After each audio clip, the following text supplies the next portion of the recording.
저녁도 함께 예배할 수 있어서 참으로 행복한 밤입니다. 화평교회 모든 성도들의 가정과 하시는 일 위에 하나님의 은혜가 함께 하시길 주님의 이름으로 축복합니다. 서로 인사하시겠습니다. 격려와 위로의 말로 용기를 주어야 합니다. 당신은 하나님이 택하신 왕 같은 제사장입니다.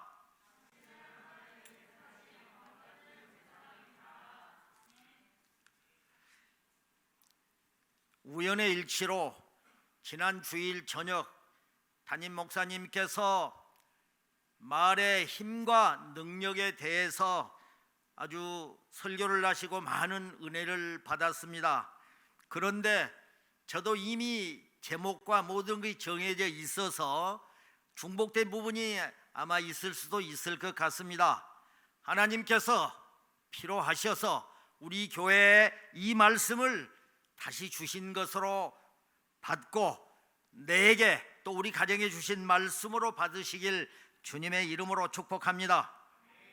한 농부의 아내가 동네 작은 교회의 목사님을 헐뜯는 말을 퍼뜨렸습니다. 그 소문은 순식간에 온 마을에 퍼졌습니다. 그러나 얼마 후 그 소문은 사실이 아니었음이 밝혀졌고 그 여인은 자신의 잘못을 하나님께 회개하고 목사님을 찾아가서 용서를 빌었습니다.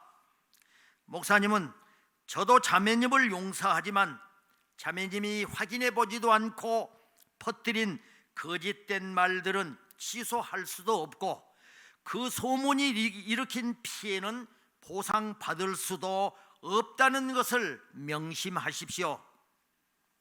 한 번 내뱉은 말은 주워 담을 수 없습니다. 앞으로는 각별히 말을 조심하셔야 합니다.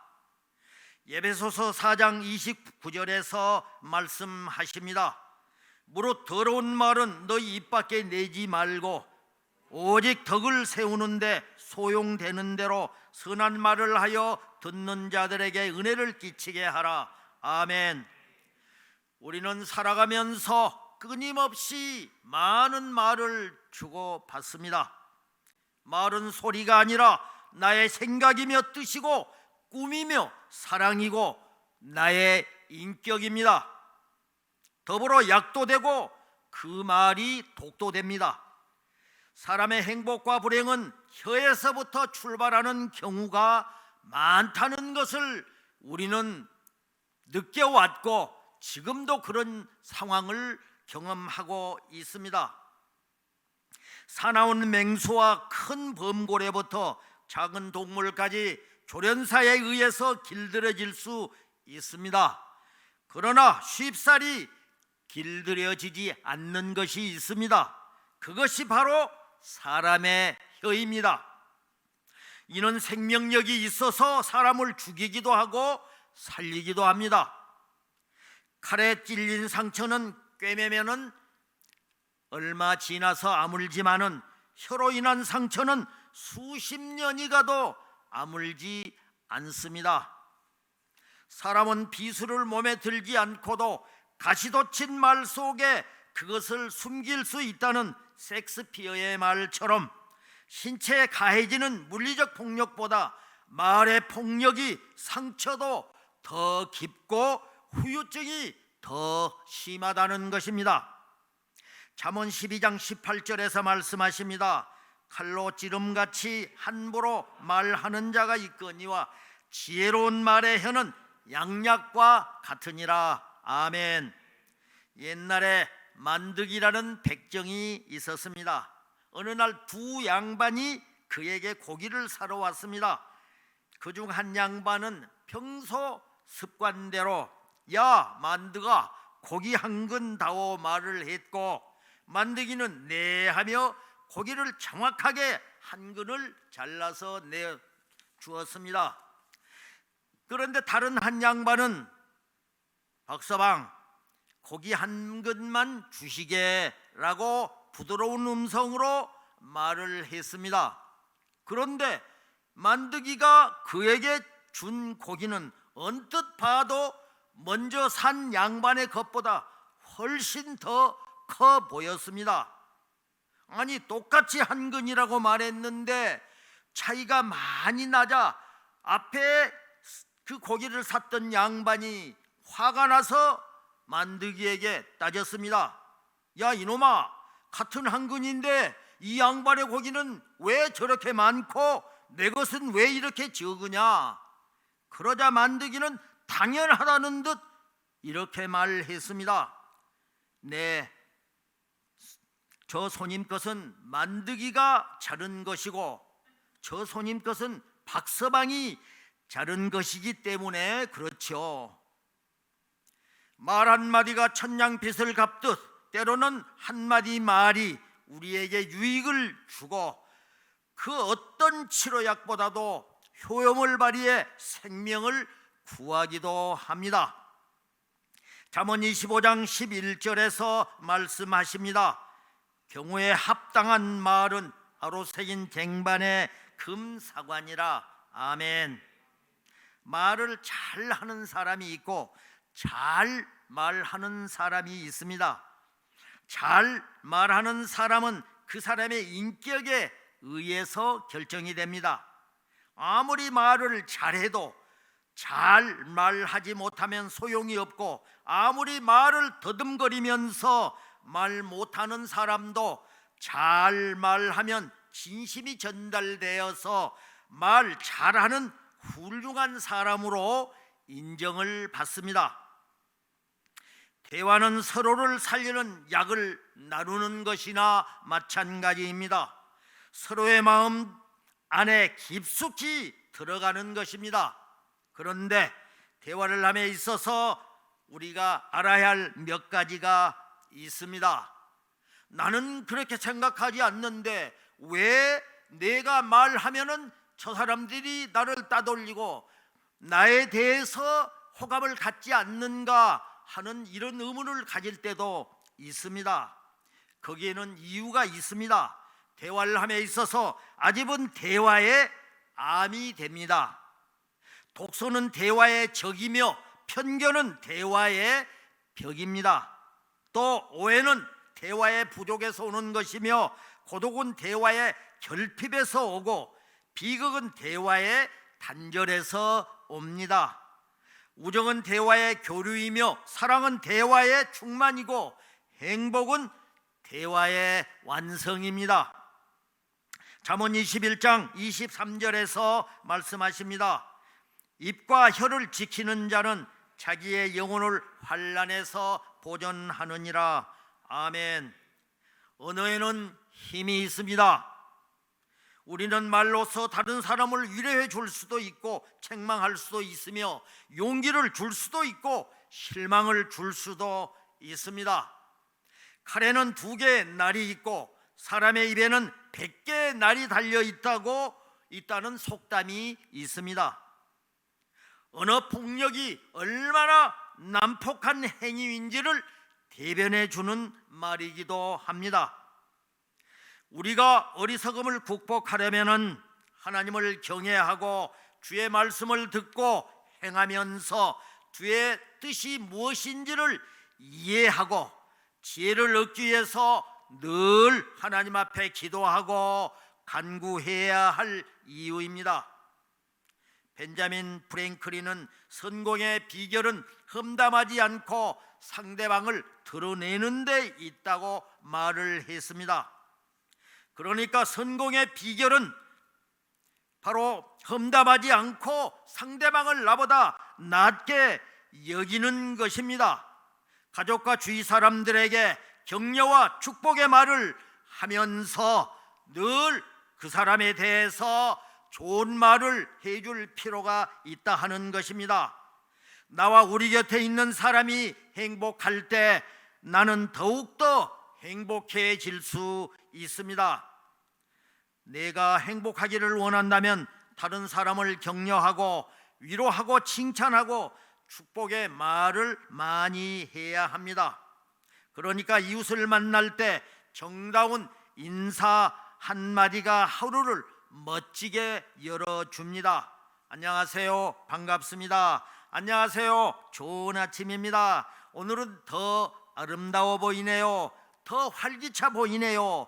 오늘도 좋은 하루 되세요. 행복한 하루 되세요. 멋진 하루 되세요. 뿐만 아니라 가족 간의 대화에서도 항상 하늘의 언어, 생명의 언어를 많이 사용해야 합니다. 격려의 말, 칭찬의 말, 힘과 용기를 주는 말, 사람을 살리는 말을 사용해야 합니다. 사랑해, 고마워, 미안해, 참 잘했어, 우리 아들이 최고야, 당신 최고야, 멋져, 당신은 항상 믿음직해, 모든 것이 참 잘 될 거야, 때로는 잘 안 될 때도 있어 등등 상황에 맞도록 우리의 삶 가운데서 우리의 말 한마디를 통해서 상대방이 힘을 얻고 용기를 얻고 다시 일어나고 다시 시작할 수 있는 그러한 계기를 만들 수 있다 하는 것입니다. 잠언 16장 24절에서 말씀하십니다. 선한 말은 꿀송이 같아서 마음에 달고 뼈에 양약이 되느니라. 아멘. 격려는 응원입니다.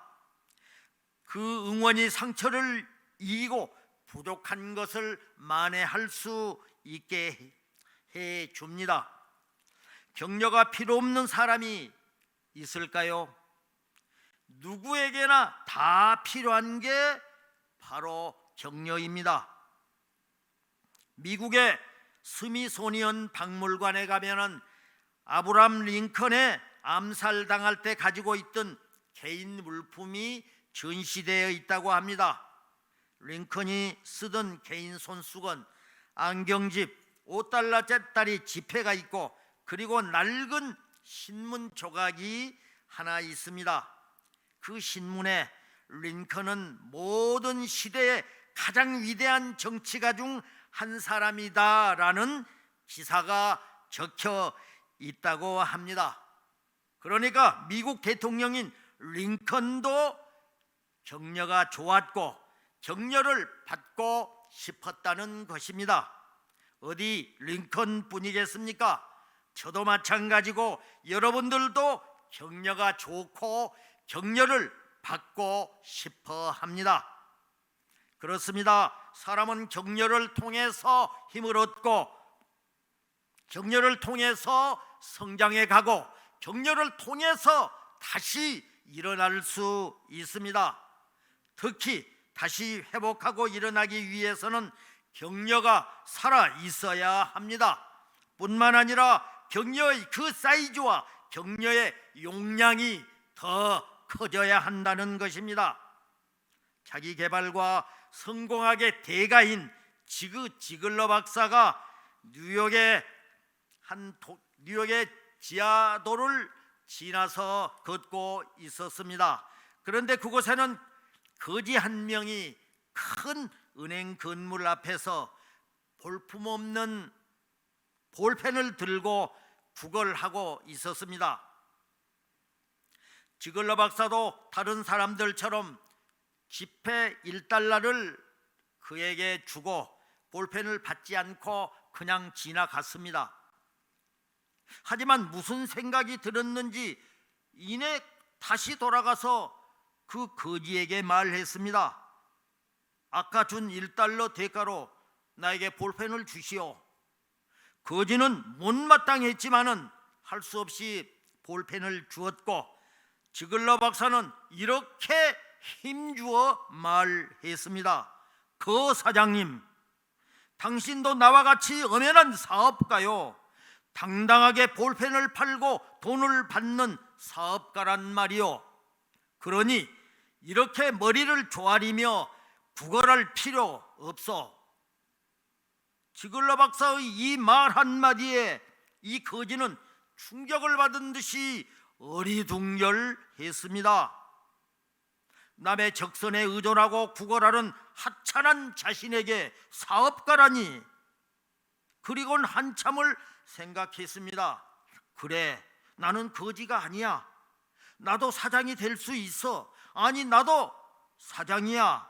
길거리에서 돈 1달러를 받고 볼펜 한 자루씩 파는 사업가라고.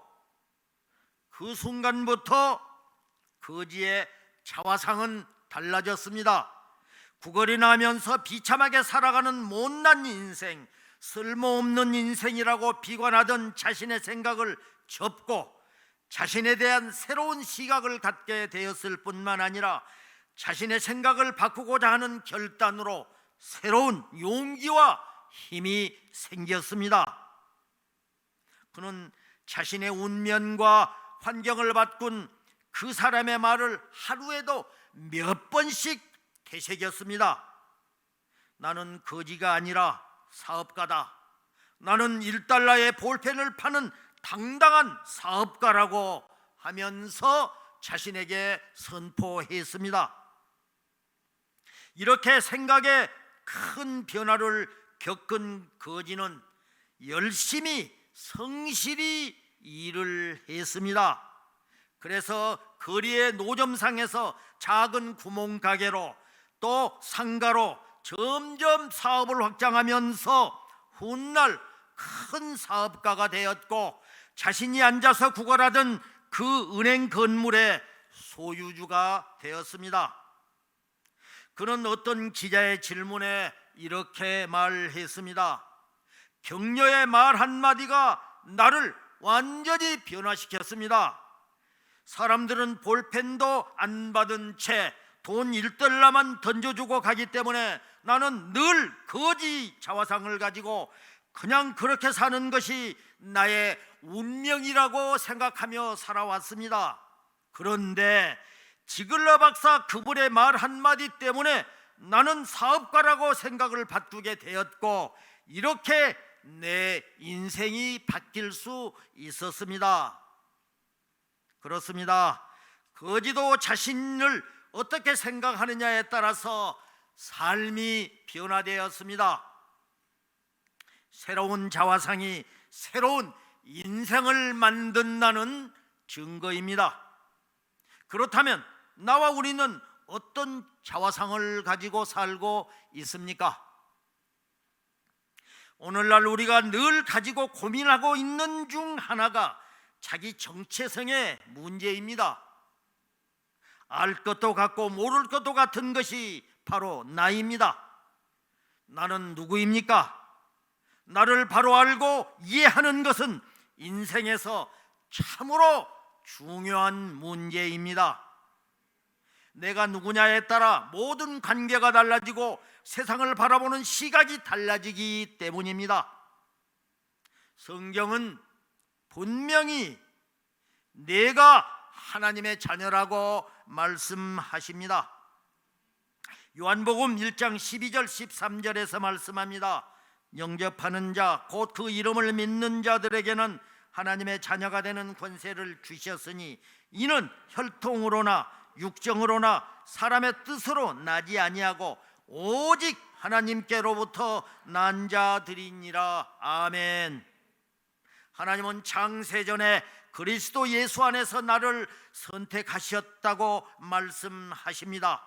나는 하나님의 특별한 선택에 의해서 하나님이 지명하여 부른 자녀입니다. 할렐루야.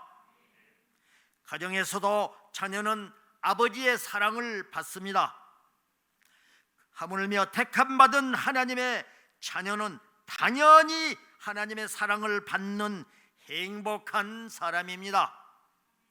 하나님은 그 큰 사랑으로 나를 구원하셨고 독생자를 내어 주시기까지 나를 사랑하시었습니다. 하나님은 과거로부터 지금까지 나를 사랑하시고 앞으로도 영원히 변하지 않고 우리를 사랑하십니다. 나와 우리는 사랑받기 위해서 세상에 태어난 사람들입니다. 서로 인사하시겠습니다.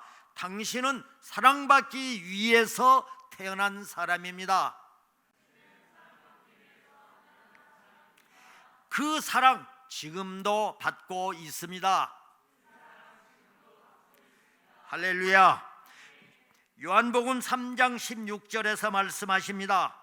하나님이 세상을 이처럼 사랑하사 독생자를 주셨으니 이는 그를 믿는 자마다 멸망하지 않고 영생을 얻게 하려 하심이라. 아멘. 이 세상에서 사업가의 아들만 되어도 얼마나 많은 특권을 누리면서 자부심을 가지고 살아갑니까? 하물며 우주 만물의 창조자시오 주인이신 하나님의 자녀라면 세상에 무엇이 두렵고 무엇이 걱정이겠습니까? 우리 그리스도인들에게는 세상이 말하는 금수저, 은수저, 흙수저, 이 모든 것은 사도 바울이 말한 것처럼 모두가 배설물에 불과할 뿐입니다. 그렇습니다. 구걸한 택함받은 하나님의 자녀는 축복받은 사람들입니다. 거리에서 볼펜을 구걸하던 거린도 자신이 볼펜을 파는 사장이라는 자화상이 바뀌니까 정체성이 바뀌니 그의 인생이 역전이 되었습니다. 당연히 나와 우리는 하나님의 자녀라는 이 자화상을 가지고 주권을 누리면서 살아가야 합니다. 베드로전서 2장 9절에서 말씀합니다. 그러나 너희는 택하신 족속이요 왕같은 제사장들이요 거룩한 나라요 그의 소유가 된 백성이니 이는 너희를 어두운 데서 불러내어 그의 기이한 빛에 들어가게 하신 이의 아름다운 덕을 선포하게 하려 하심이라. 아멘. 그렇습니다. 우리는 하나님이 택하신 족속입니다. 내가 자격이 있어서가 아닙니다. 내가 노력해서도 더욱 아닙니다. 부족하고 연약하고 흠이 많고 실수투성이인 나를 하나님께서는 그 모든 것을 부족함을 아시고 택해 주시었습니다. 나는 왕같은 제사장입니다. 제사장은 여러 가지 특권이 있지만은 그 중에 가장 큰 특권은 하나님 앞에 언제라도 담대히 나갈 수 있다 하는 것입니다. 우리는 하나님 앞에 나아가 언제라도 마음껏 기도할 수 있고 부르짖을 수 있고 또 예배할 수 있는 특권을 가진 하나님의 자녀들입니다. 이렇듯 왕같은 제사장으로서 하나님을 사랑하고 이웃을 사랑하고 격려의 말로 가족을 잘 섬기고 우리는 자녀들을 사랑해야 합니다. 에베소서 6장 4절에서 말씀하십니다. 또 아비들아 너희 자녀를 노엽게 하지 말고 오직 주의 교훈과 훈계로 양육하라. 아멘. 우리 부모들은 어느 나라 부모들 못지않게 너무도 자녀들을 사랑합니다. 그런데 자녀에 대한 칭찬과 격려에는 너무너무도 인색합니다. 그도 그럴 것이 우리 부모 세대만 하더라도 우리 세대도 마찬가지입니다. 누가 칭찬해야 된다, 격려해야 된다 가르쳐준 사람이 없었고 배울 그런 기관이 없었습니다.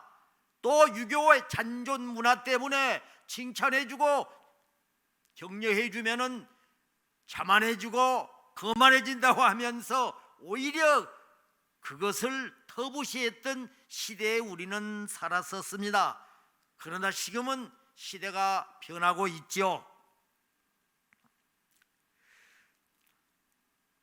어떤 초등학생이 길에서 슬피 울고 있습니다. 그래서 달래면서 너 왜 그렇게 우느냐고 물었더니 한참 만에 말을 합니다. 학용품 사려고 돈을 탔어요. 그런데 문방구에 가서 보니 돈이 없어졌어요. 집에 와서 아빠한테 야단을 듣습니다. 옛날 부모들은 이 언어 구사 능력이 너무 투박스러웠습니다. 이 멍청한 것아 정신 어디다 둔 거냐 하면서 아버지가 때립니다. 그 말을 듣고 매를 맞고 아이는 상처받고 밖으로 뛰어나가서 울고 있는 것입니다. 자녀와 5천 원을 비교하면 그럴 수는 없는 것이죠. 요즘 세대는 이렇지 않지 않습니까? 아이가 100점을 맞았다고 기뻐서 엄마한테 달려옵니다. 그러면 엄마가 뭐라고 하나요? 100점 맞은 애들이 전부 몇 명이나 되냐? 늦깎이로 취업에 성공한 아들이 말을 합니다. 아빠, 나 드디어 취직 시험에 붙었어요. 아빠 왈, 더 잘해서 더 좋은 회사로 옮기도록 해라. 김 빠집니다. 어떤 여학생이 벼랑간에 2등으로 껑충 뛰었습니다. 자신도 너무 기쁘고 믿어지지 않았습니다. 아버지에게 달려가서 보고했습니다. 아버지 왈, 다음에는 1등 하도록 해라 말을 합니다. 칭찬 한 번 들을 자격이 그렇게 없나요? 우리는 서로 간의 칭찬과 격려에 이렇게 인색한 세대에 살았다는 것입니다. 앞에 이 학생은 너무나도 상처를 받았습니다. 2등 한 것만도 기적인데 또 내가 그 2등을 유지하는 것도 자신이 없는데 1등까지 하라고?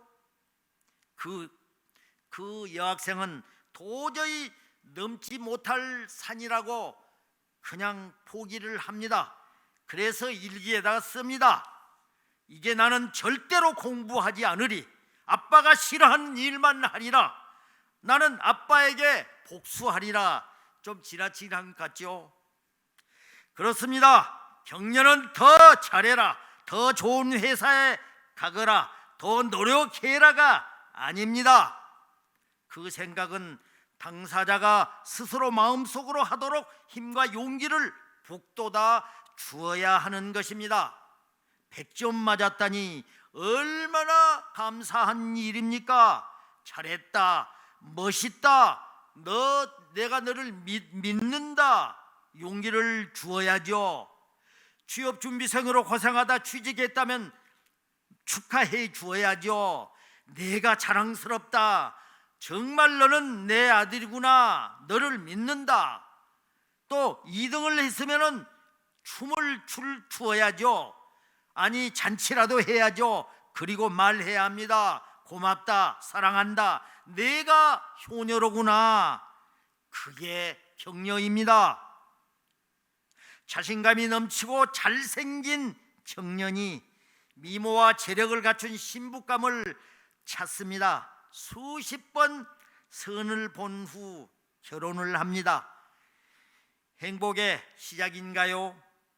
몇 년 뒤에 이제 대기업에서 과장까지 또 승진을 합니다. 그런데 부인은 말합니다. 그까짓 과장이 뭐 대단해요? 친구 남편들은 다 판사요, 검사요, 박사고 교수가 많아요. 이 말을 들은 이 열등감이 많은 이 청년은 집 팔고 미국으로 유학을 갑니다. 그래서 그곳에서 박사학위를 받습니다. 한국에 돌아오지만은 교수가 되지 못합니다. 돈 다 날리고 몇 년 시간 강사만 하다가 결과적으로 극단적인 선택을 하고 맙니다. 한 동네를 청소하는 미화원이 있습니다. 자기 직업에 늘 회의를 느낍니다. 매일이 지겹고 힘이 듭니다. 그만두겠다고 아내에게 늘 불평합니다. 그런데 어느 날부턴가 얼굴이 밝아지고 청소하면서 노래까지 부릅니다. 많은 사람이 그를 칭찬하고 그래서 진급도 합니다. 알고 봤더니 아내 격려 때문이었습니다. 여보, 나는 당신이 정말 자랑스러워요.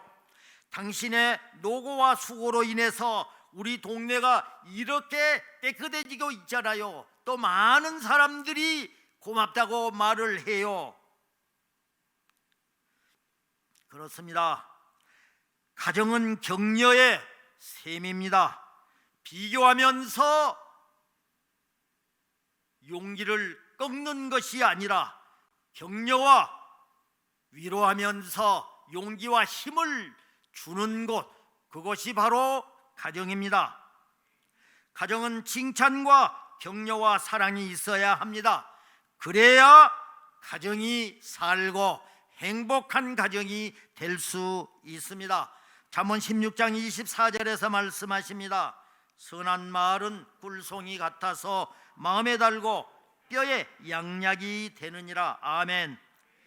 이제부터 자녀와 가족들에게, 직원과 동료들, 그리고 이웃들에게, 만나는 모든 사람들에게 따뜻한 격려의 말과 칭찬의 말 한마디로 힘과 용기를 주어서 코로나 바이러스를 물리치고 행복 바이러스를 전파하는 우리 화평교회가 되기를 주님의 이름으로 축복합니다.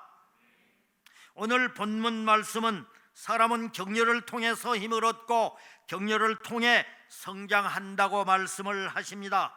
첫 번째로 하나님께 나아가야 한다고 말씀합니다. 본문 22절을 읽겠습니다. 우리가 마음의 뿌림을 받아 악한 양심으로부터 벗어나고 몸은 맑은 물로 씻음을 받았으니 참 마음과 온전한 마음으로 하나님께 나아가자. 아멘. 어떻게 하면 격려가 나올 수 있을까요? 또 격려의 용량이 더 커질 수 있을까요? 참 마음과 온전한 믿음으로 하나님께 나아가자라고 말씀을 하십니다. 하나님께 나아가는 것은 격려가 만들어지는 첫 번째 중요한 요소이기 때문입니다. 하나님께 나아가면 위로가 있고 격려가 있기 때문에 그렇게 하라는 것입니다. 우리 모두는 하나님의 격려해 주신다는 것을 알고 계시겠죠. 하나님은 어제나 오늘이나 내일이나 나에게 항상 다가오셔서 격려해 주시는 사랑의 하나님이십니다. 할렐루야. 이사야 41장 10절에서 말씀하십니다. 두려워하지 말라, 내가 너와 함께 함이라. 놀라지 말라, 나는 내 하나님이 됨이라. 내가 너를 굳세게 하리라. 참으로 너를 도와주리라. 참으로 나의 의로운 오른손으로 너를 붙들리라. 아멘. 하나님은 끊임없이 격려해 주시고 그 격려를 통해 힘을 주시고 싶어 하십니다. 참된 마음으로 하나님께 나아가면은 하나님이 주시는 격려와 힘을 얻을 수 있고 받을 수 있습니다. 어떤 때는 예배를 통해서 격려해 주십니다. 또 어떤 때는 말씀을 통해서, 목사님을 통해서 주시는 말씀으로 위로를 해 주십니다. 또 사랑하는 사람을 통해서 주시는 격려도 우리는 무시할 수 없습니다. 어떤 때는 격려가 너무 커서 눈물이 그렁그렁 맺히기도 합니다. 다시 일어서는, 아니 다시 시작하는 순간이 되기도 합니다. 많은 것들이 우리를 격려할 수 있지만은 가장 큰 격려는, 가장 큰 감동적인 격려는 바로 하나님에게서 받는 격려인 것입니다. 그 격려를 받으려면 어떻게 해야 됩니까? 예배자리에 나와야 됩니다. 공적 예배에 나와야 됩니다. 새벽 기도에 나와야 됩니다. 어느 때 나에게 그 위로의 말씀이 나를 찔릴 수도 있기 때문입니다. 격려가 살아있고 격려가 풍성해지려면 항상 하나님께 나아가 하나님의 영광과 하나님의 은혜를 체험해야 합니다. 그때 격려가 내 안에 자리 잡게 됩니다. 사람의 연약함이 보이고 나를 힘들게 하는 그 사람의 상처가 보이기 시작합니다. 긍휼의 마음이 생긴다는 것입니다. 야고보서 4장 8절에서 말씀하십니다. 읽겠습니다. 하나님을 가까이 하라, 그리하면 너희를 가까이 하리라 하고 말씀을 하십니다. 우리는 항상 하나님을 가까이 하셔서 하나님의 격려 속에 살아가시는 우리 모두가 되기를 주님의 이름으로 축복합니다. 둘째로 소망을 가지라고 말씀합니다. 본문 23절을 읽겠습니다. 또 약속하시는 믿으시니 우리가 믿는 도리의 소망을 움직이지 말며 굳게 잡고, 아멘. 우리에게 약속하신 분은 신실하시니 우리는 흔들리지 말고 우리가 고백하는 그 소망을 굳게 지키라고 하나님께서 오늘 우리에게 말씀하십니다. 지금 편지를 받고 있는 사람들은 박해로 인해서 힘든 상황을 견디고 있는 사람들입니다. 그러함에도 약속에 신실하신 하나님이 계시니 흔들리지 말고 희망을 품고 살자는 것입니다. 이게 가능할까요? 그렇습니다. 우리에게는 가능합니다. 왜냐하면 하나님이 도와주시니 가능하다 하는 것입니다. 찬송가 242장을 보십시오. 황무지가 장미꽃같이 피는 것을 볼 때에 구속함에 노래 부르며 거룩한 길 다니리. 마른 땅에 샘물 터지고 사막에 물 흐를 때 기쁨으로 찬송 부르며 거룩한 길 다니리. 아멘.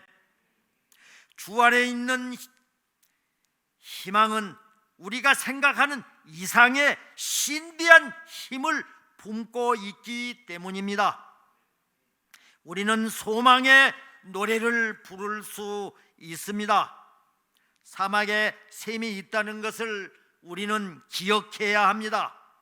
황무지에 장미꽃이 핀다고 믿는 사람들은 정신 나간 사람들이 아닙니다.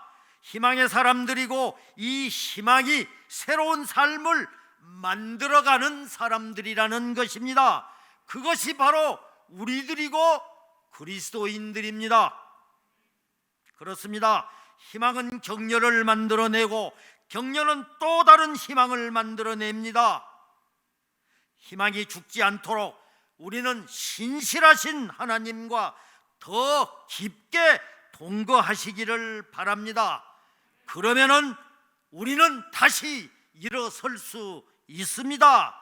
우리 자녀들, 우리 가족들, 우리 주변 사람들도 다시 일어날 수 있도록 할 수 있다 하는 것입니다.